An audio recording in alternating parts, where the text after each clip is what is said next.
अस्सलामुअलैकुम, कैसे हैं आप सब? Welcome back to my channel. और आई होप कि आप सब ठीक-ठाक होंगे। तो आज का व्लॉग मैं स्टार्ट कर रही हूँ खाना बनाने से, क्योंकि हमारे घर में सुबह इंशाल्लाह गेस्ट आ रहे हैं। और मैं जो डिज़र्ट्स वग़ैरह है ना, वो एक रात पहले ही बना के रख लेती हूँ। तो अभी मैं सारे काम जो हैं जिस तरह कबाब बनाने हैं, मसाले, सब कुछ डिज़र्ट्स भी अभी बना कर रख लूँगी, ताकि सुबह जो है वो काम बहुत कम हो। तो इसके साथ ही सबसे पहले मैंने यहाँ पर इंस्टेंट पॉट में गाजर का हलवा रख दिया है बनने के लिए। और अब मैं बनाने जा रही हूँ बिस्कॉफ चीज़ केक। तो बच्चों ने भी आना है और मेरे बच्चों को भी ये बहुत पसंद है, तो इसलिए फिर मैं ये बना रही हूँ। और ये केक सबसे ज़्यादा आसान है, क्योंकि इसे बेक नहीं करना पड़ता। और ये कोल्ड केक बनता है और मिनटों में बन जाता है। मैंने यहाँ पे चीज़ ली है, क्रीम चीज़ ली है, उसके अंदर बिस्कॉफ डाल दिया, उसे अलहदा से मिक्स करके रख लिया है। और यहाँ मेरे बेटे को इतना ये पसंद है ना, कि वो मेरी हेल्प करने आया था। और साथ में अलहदा से व्हिपिंग क्रीम को मैंने व्हिप कर लिया है। शुगर बहुत थोड़ी डालनी है, क्योंकि इसके अंदर बिस्कॉफ स्प्रेड में ऑलरेडी बहुत शुगर होती है। और इसके साथ ही इसके अंदर थोड़ा-सा ग्रीक योगर्ट जाएगा। और बाकी जो बिस्कॉफ बिस्किट्स हैं ना, उनको मैंने इस तरह चूरा करके उस पे बटर डाल लिया था, और इसको सेट होने के लिए फ्रिज में रख देंगे। जब तक ये फ्रिज में सेट होगा, उतनी देर में मैं यहाँ सीख कबाब बना रही हूँ। और ये थोड़े तुर्किश वे में बना रही हूँ, इसलिए मैंने यहाँ पर इसके अंदर कैप्सिकम ली है रेड वाली, और इसके साथ प्याज लिया है, हरी मिर्च ली है। इन सब चीज़ों का पानी निकाल के ना मैं सारा इसके अंदर ऐड कर दूँगी। इसमें मिंट और कोरिएंडर लाजमी डालना है, उसका बहुत अच्छा फ्लेवर आता है। थोड़ा सा सॉल्ट ऐड करेंगे, उसके साथ में यहाँ पर fresh ginger garlic paste add करूँगी।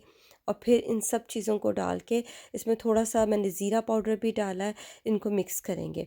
बहुत अच्छे से ना इसको मिक्स करने के बाद मैं यहाँ पर थोड़ी-सी एल्युमिनियम फ़ॉइल लगा रही हूँ ट्रे में, क्योंकि मैंने इनको फ्रीज़ करना है, और सुबह जब गेस्ट आएँगे तब मैंने बनाऊँगी। तो फ्रोज़न से ये एयर फ्रायर के अंदर बहुत अच्छे बन जाते हैं। और ये देखें, इस तरह ये बहुत ईज़िली बन रहे थे, और मैंने सीख जो है ना, वो 2 सीख को एक करके उसके ऊपर एल्युमिनियम फ़ॉइल लगा ली थी। इसी तरह यहाँ पर सारे कबाब ईज़िली रेडी हो गए थे, और अब मैं इनको फ्रीज़ करने के लिए फ्रिज के अंदर रख दूँगी। और सुबह तक ये बिल्कुल टोटली, वैसे तो 2 घंटे में ही फ्रीज़ हो जाते हैं, आप इनको सेपरेट कर सकते हैं, लेकिन मैं सुबह ही निकालूँगी। जितनी देर में मैं ये कबाब बना रही थी, गाजर बिल्कुल गल चुकी थी, और मैंने उन्हें बड़े पतीले में यहाँ पर शिफ्ट कर लिया था। अब इसके अंदर जब पानी बिल्कुल खुश्क हो गया, तो मैं इसके अंदर देसी घी डाल रही हूँ। और जितने भी कोई भी ड्राई फ्रूट्स जो भी आपके पास हैं, वो डाल सकते हैं। और एंड पे इसके अंदर मैं शुगर डाल के इसे बहुत अच्छे से भूनूँगी। यहाँ पर भूनना इतना है कि ये ऑयल छोड़ दे। और दूसरी तरफ यहाँ पर वो जो बिस्कॉफ मैंने बिस्किट्स रखे थे, वो भी बिल्कुल सेट हो चुके हैं। तो मैं जितना भी चीज़ का मिक्सचर इसके ऊपर डालकर अच्छे से इसको लेवल कर लूँगी, ताकि केक जो है वो बहुत अच्छा लगे। तो जैसे ये थोड़ा और सेट होगा, तो मैं इसके ऊपर बिस्कॉफ स्प्रेड जो है वो डालूँगी। मैंने यहाँ पर बिस्कॉफ स्प्रेड स्मूथ वाला लिया है, और इसको अच्छे से मैंने यहाँ पर स्प्रेड कर लिया है। जितना भी मेरे पास क्रश बिस्किट बाकी बचे थे, उनको मैंने यहाँ पर थोड़ा-सा डेकोरेशन में यूज़ कर लिया है। और अब इसको बाकी सेट होने के लिए फ्रिज में रख दूँगी। और दूसरी तरफ यहाँ पर जो है, वो मैंने दूध का जो मावा रेडी करते हैं ना, वो रेडी किया है गाजर के हलवे के लिए। तो गाजर का हलवा भी यहाँ पर रेडी हो चुका था, और इसके ऊपर अब मैं ये सारा जो है वो खोया जो है वो इसके ऊपर बिछा दूँगी अच्छे से। तो ये बहुत इस तरीके से ये बहुत ईज़ी भी बनता है, और बहुत जल्दी भी बन जाता है कुकर में, और कोई देर भी नहीं लगती। और अब यहाँ मैं बनाने जा रही हूँ शामी कबाब। तो मैं बेसिकली बोटी के शामी कबाब बनाती हूँ बीफ की, लेकिन आज मैं जो है वो बना रही हूँ कीमे के। तो यहाँ पर मैंने कीमा ले लिया है, उसको मैंने अच्छे से दाल के साथ बॉईल कर लिया था, प्रेशर कुक किया था। अब मैंने उसको निकाल के, और उसके अंदर जो है वो प्याज, थोड़ी सी शिमला मिर्च, और उसके साथ हरी मिर्च, और थोड़ा सा अदरक, ये सारी चीज़ें मैं एंड पे फ्रेशली ऐड करती हूँ, इससे बहुत अच्छा फ्लेवर आता है। और अब यहाँ पर नेक्स्ट डे से व्लॉग स्टार्ट हो रहा है। यहाँ पर मैं लैम्प का सालन बना रही हूँ, और ये मैंने सिंपली सालन बनाया था, कोई इसमें बहुत ज़्यादा रॉकेट साइंस नहीं है। और अच्छा सा सालन बना के इसे रख लिया था। और अब जो मैं बनाने जा रही हूँ ना, ये चटनी मस्ट ट्राई करें आप, इतनी मज़े की है। मैंने इसकी पूरी जो इंग्रेडिएंट लिस्ट है वो यहाँ पर मेंशन कर दी है। ये आपने इमली लेनी है, उसको गर्म पानी में डाल के थोड़ा सा स्ट्रेन कर लेना है। उसके बाद उसी में पुदीना और धनिया डाल के, और बाकी ये जो सारी चीज़ें ना एक दफ़ा में आपने डाल लेनी है। और इसको जो है वो अगर प्रोसेसर में करें तो थोड़ी-सी ना इसके अंदर थोड़ी क्रश्ड सा टेस्ट आएगा, वो बहुत अच्छा लगेगा। यहाँ पर मैंने सिरका भी डाल दिया है और इसके अंदर केचअप डाली है, थोड़ा-सा रोस्टेड क्यूमिन जाएगा और इसको ब्लेंड सिर्फ़ करना है और ये बहुत मज़े की बनती है, ट्रस्ट मी। अगर आप ये ट्राई करें तो आप मुझे ज़रूर बताइएगा, क्योंकि ये वाक़ई ही ट्राई करने की चीज़ है। और अब यहाँ मैं बनाने जा रही हूँ बिरयानी, और उसके लिए मैं यहाँ पर चावल भिगो कर रख दूँगी। और मोस्टली जो चीज़ें हैं ना वो मैंने रात में ही कर ली थी, इसलिए बहुत फ़ायदा होता है कि अगर रात को ही मील प्रेप करके रख लिया जाए तो फिर नेक्स्ट डे कोई प्रॉब्लम नहीं होता और बहुत जल्दी जल्दी में आपको कुछ करना नहीं पड़ता। तो बस यहाँ पर मैं खड़े मसाले ऐड कर रही हूँ और उसके साथ अब मैं यहाँ पर प्याज ऐड करूँगी। इसको बहुत अच्छे से ब्राउन करना है। अच्छा, मुझे ये आदत है कि मैं खाना हमेशा गरम-गरम सर्व करती हूँ।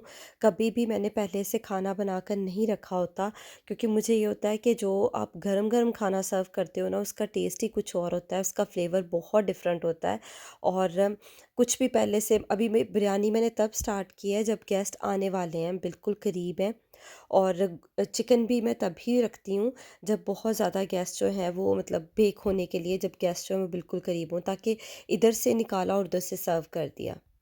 और ये मेरे पास कुछ फ्रोज़न दही बड़े फ्रिज में पड़े हुए थे, उनको मैंने निकाल के भिगो दिया। दूसरी तरफ सैलड भी रेडी हो गया था, इसको मैंने फूड प्रोसेसर में ही किया है, इसीलिए इतना फाइनली चॉप्ड है। और अब मैं आ गई थी क्योंकि बाकी सारी चीज़ें अब एक तरफ रेडी हो चुकी थी, तो मैंने कहा अब टेबल सेट कर लूँ। टेबल के ऊपर मैंने ये कवर बिछाया था और उसके साथ सेटिंग के हिसाब से मुझे ये ग्रीन रनर बहुत अच्छा लग रहा था, तो मैंने ये इसके ऊपर बिछाया। और उसी के हिसाब से मैंने यहाँ पर फ्लावर्स रखे थे जो कि ग्रीन और वाइट ही थे, और उसके साथ थोड़ा-सा मैंने एडिशन किया था थोड़े और फ्लावर्स का। और ये ना, ये डिटेल्स बहुत अच्छी लगती हैं और जो आने वाले मेहमान हैं ना उनको ये बहुत वार्मिंग लगती है चीज़, इस तरह का वेलकम उन्हें बहुत वार्मिंग लगता है। और मुझे लगता है कि अगर आपने किसी को चाह से बुलाया है तो फिर इस तरह छोटी-छोटी चीज़ों पे बहुत थोड़ा ख़्याल रखना चाहिए, ताकि आपके गेस्ट को बहुत अपनाइयत, बहुत अच्छा फ़ील हो। यहाँ अब मैं दोबारा किचन में आ चुकी थी और मैंने जो दही बड़े भिगो के रखे थे, उनको इस तरह पानी उनका निचोड़ के उनको एक बर्तन में डाला है। और उसके ऊपर मैंने दही में कोई चीनी ऐड नहीं की, इसमें सिर्फ़ ज़ीरा और नमक डाला है और वो मैं अब इसके ऊपर ज़रा अच्छे से डाल दूँगी। तो दही बड़े में मुझे इसके साथ चने बहुत अच्छे लगते हैं, थोड़े से आलू, लेकिन आलू अभी उबले हुए नहीं थे तो मैंने सिर्फ चने डाल दिए। और साथ इमली की चटनी, चाट मसाला, थोड़ी सी स्वीट एंड सावर सॉस और फिर उसके ऊपर से ग्रीक योगर्ट। और अब दोबारा एंड पे मैं फिर ये इमली की चटनी और सॉस डाल रही हूँ और थोड़ा सा इसके ऊपर डेकोर करने के लिए मिंट रखूँगी और ये ना थोड़ा सा चाट मसाला भी स्प्रिंकल करेंगे। इसके साथ ही मैं यहाँ पर दूसरी चटनी बनाने जा रही हूँ जो आम हम मिंट चटनी बनाते हैं, रायता। तो उसके लिए मेरे पास जो पहले से फ्रोज़न क्यूब्स पड़ी हुई थी, मैंने बना कर रखी थी, उसी को मैं इसके अंदर ऐड करके चटनी बना लूँगी। और ये चटनी क्यूब्स इतनी हैंडी हैं और इतनी टाइम सेवर है ना कि हर किचन में ये होनी चाहिए कि इधर से निकालो, दही में डालो और जल्दी से बन जाता है, कोई उसमें टाइम नहीं लगता। इसके साथ ही मैंने चिकन को बेक होने के लिए रख दिया था और अब बिरयानी को मैं दम लगा रही थी। और बस यहाँ पर हमारे गेस्ट भी आ चुके थे और सारा खाना भी अल्हम्दुलिल्लाह रेडी था। तो यहाँ पर ये कुछ फ्रोज़न प्याज मेरे पास फ्रिज में पड़े हुए थे, वो मैंने इसके ऊपर डाले हैं ब्राउन। और दूसरी तरफ मैं कबाब फ्राई कर रही हूँ और इसके साथ ही मैंने थोड़े इंस्टेंट पॉट में थोड़े ग्रिल कर लिए थे सीख कबाब, वो भी रेडी थे। और अब फाइनली मैंने यहाँ पर टेबल के ऊपर खाना लगाना शुरू कर दिया था। सैलड्स और चटनी को मैंने सारा एक ही तरफ रखा था इस तरह, और इसके साथ ही यहाँ पर बिरयानी रेडी हो चुकी थी। बिरयानी का मज़ा दोपहर के टाइम बहुत ज़्यादा आता है और मेरे ख़्याल में दोपहर के टाइम बिरयानी जो है वो चटनी के साथ ना बहुत अच्छी लगती है।